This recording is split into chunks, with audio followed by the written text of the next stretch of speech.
গোপাল যখন মহারাজ কৃষ্ণচন্দ্রের ঘনিষ্ঠ সান্নিধ্যে এলো, তখনও তার অবস্থা তত ভালো হয়নি। গোপালের বাড়িতে তিন চারখানা খড়ের ছাউনিওয়ালা ঘর, উঠোন মাটির। ঘরে বর্ষায় জল পড়ে, উঠোন পিচ্ছিল হয়। গোপাল সচরাচর খড়ম পায়ে দিয়েই চলাফেরা করত। ঘরে জল পড়ে পিচ্ছিল হওয়ায় খড়ম পায়ে চলতে গিয়ে গোপাল ভাঁড় ঘরের মধ্যে পা পিছলে পড়ে গেল। পড়ে গিয়ে সে বলল, উড়ে বাবা, বড্ড লেগেছে। গোপালের স্ত্রী তাই দেখে হেসে বলল, লাগবেই তো, তোমার মুরদ কতদূর জানা আছে? তুমি না রাজা কৃষ্ণচন্দ্রের সভাসদ? তোমার হেন দুরবস্থা কেন? পাকা কোটা তুলতে পারলে না কেন? ওই মুখখানাই স্যার, রাজা কৃষ্ণচন্দ্র আসলে তোমাকে পাত্তা দেন না। স্ত্রীর কথা শুনে গোপাল ভাঁড় চটে গিয়ে বলল, মেয়ে ছেলের ঠাট্টা আমার একদম সহ্য হয় না। আগামীকালই পাকা দোতলা বাড়ি তোলার ব্যবস্থা করছি। এই শুনে গোপালের স্ত্রী হেসে বলল, একতলা কোঠা বাড়ি করার মুরদ নেই মিনসের, একেবারে দোতলা ওঠা বাড়ি। বেশি বড়াই করো না। তোমার বড়াই শুনে চড়াই পাখিটাও হাসছে। গোপাল কিছুক্ষণ গুম হয়ে বসে থাকলো, তারপর রাগ করেই রাজবাড়ি চলে গেল। রাজসভায় উপস্থিত হয়ে রাজা এবং সভাসদকে বললেন, আগামীকাল আমার জন্মদিন, আমার বাড়িতে আপনারা একটু পায়ের ধুলো দেবেন।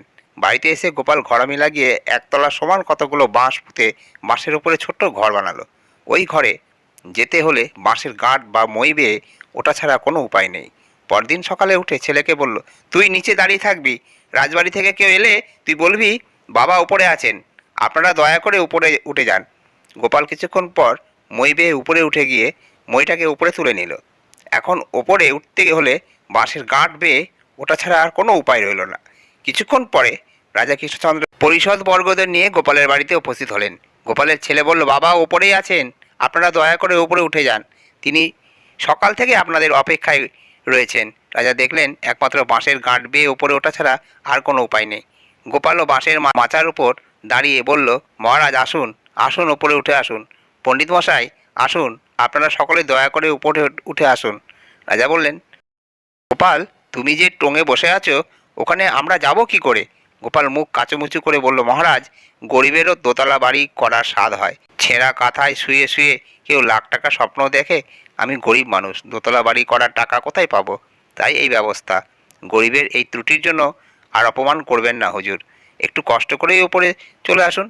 রাজা কৃষ্ণচন্দ্র গোপালের অভিসন্ধি টের পেয়ে বললেন, গোপাল, আর লজ্জা দিও না, ওই টোঙে যাবার ক্ষমতা আমাদের কারণ নেই। তুমি দয়া করে নিচে নেমে এসো, আগামীকালই তোমার পাকা বাড়ির ব্যবস্থা করে দিচ্ছি।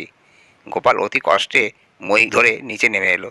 রাজা ও পরিষদবর্গকে পরম সমাদরে ভুরি ভোজনে আপ্যায়িত করলো। পরদিন সকালেই রাজবাড়ি থেকে ইট কাঠ আর মিস্ত্রি এসে উপস্থিত হলো। গোপাল তার স্ত্রীকে বলল, মিনসের মূলত দেখলে তো এবার?